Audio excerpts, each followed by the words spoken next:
Seleksi Hilal Al-Quran tingkat Kabupaten Aceh Tengah yang ke-35.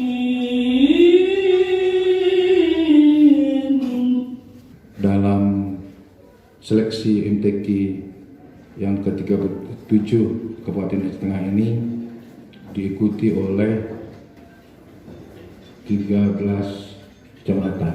Dan seleksi ini kita harapkan dapat membangun silaturahmi di antara insan Quran. Kita harapkan dapat membangun prestasi bagi Aceh Tengah yang tercintai. Prestasi, saya ulangi sekali lagi, prestasi. Sekaligus akan melahirkan peserta yang terbaik yang kita harapkan dapat membawa nama harum Aceh Tengah ke tingkat provinsi, tingkat kabupaten Tengah tahun 2020 dengan seni kami akan dimulai.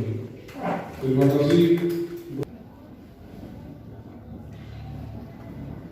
Wa fil akhirati hasanatan wa qina azabannar.